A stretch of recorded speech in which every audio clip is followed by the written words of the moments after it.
There's also a $6.2 million trade player exception that they have, if I'm not mistaken. Is that something that, because I know in certain moves they've made, they've lost certain abilities, certain exceptions, that type of thing. But I believe they still have this TPE here. Is this? Yeah, that one's from Grant.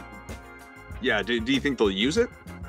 I mean, like anything else, it's a chip. Like they've had so many trade exceptions over the years that have expired without being used and people don't notice, but it's always good to have, something in your war chest that could be an asset.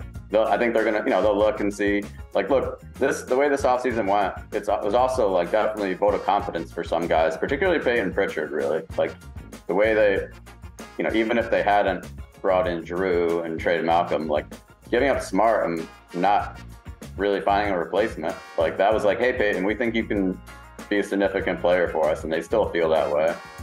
You're going to see what Sam Hauser can do. O'Shea Brissett has performed pretty well from people I've spoken to.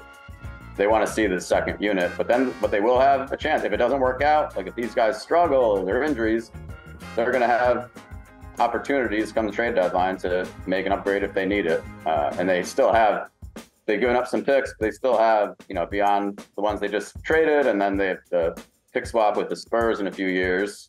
They have plenty of firsts to deal with, and they have 1 million second-round picks. So there'll be chances for them if they find a need to upgrade their roster in February.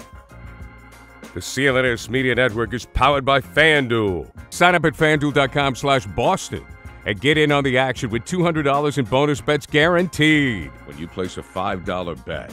That's $200 in bonus bets, win or lose. Do you view the front court as, after dealing Rob Williams, having a hole now that needs to be plugged? Blake Griffin's come up a lot. Doesn't seem like that's going to happen.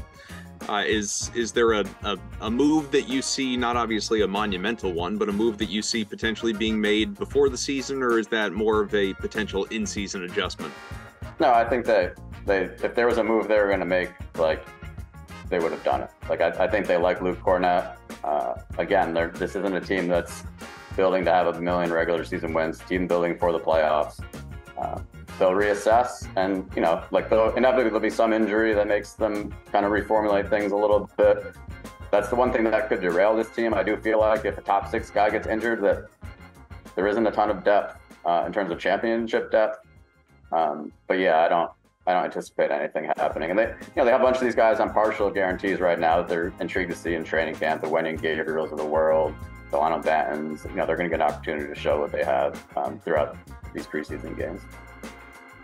Before we let you go, how do you think they stack up with the Bucks? I think in many ways, and I'm not the first to mention this. In fact, I think we talked about it last week when the writing was on the wall for the Holiday trade, that there's an element of thanks that goes to the Bucks organization for bringing in Damian Lillard, because I'm not so sure Jrue Holiday becomes available if they don't. And so not only does he not, Lillard, that is, go to Miami, he obviously goes to one of your chief rivals, no doubt about it, but it frees up an opportunity for you to get better as the Celtics. So that's, kind of a win right there. I think the Celtics would happily take that. But now these two teams, another team that is pretty top heavy. Middleton is not what he was at this point, but you still have as good a two-man tandem in Lillard and Giannis as there is in the NBA. How do these teams stack up at the top of the East as it comes to, who has the right to potentially face, if it's Denver again on the other side in June? Yeah, the Bucks can't be pleased with this. Like, they had to do this. Obviously, Damian Lillard is available. This was not only a move to bring in Damian Lillard, more than anything, it was a move to keep Giannis. And they have to do it. You have a player like Giannis is a generational talent. You have to do whatever you can to make sure he's with your franchise. I get all that. But the idea of freeing up Jrue Holiday to go to your biggest competition in the East, can't be good for them. I'm sure they considered it, and they were aware, this guy's probably going to be flipped, They would have probably much preferred him end up on the Clippers or something like that. And if you're the Bucks as well, the reports about Middleton, right now, are not encouraging. He hasn't really done anything in training camp yet. And you hear Adrian Griffin be really vague about it, without any specific dates or details, just kind of saying oh yeah, he did some side work. He's right on course. Okay, what does that mean? When is he actually going to play in real games? Maybe he's fine, but it's certainly ominous, the words that are coming out of Milwaukee right now. So I think right now the Celtics have to feel a little bit better about their position than Milwaukee does, given that. With the busy fall season already in swing, you might be looking for wholesome, convenient meals for jam-packed days. Factor, America's #1 ready-to-eat meal kit, can help you fuel up fast with chef-prepared, dietitian-approved, ready-to-eat meals delivered straight to your door.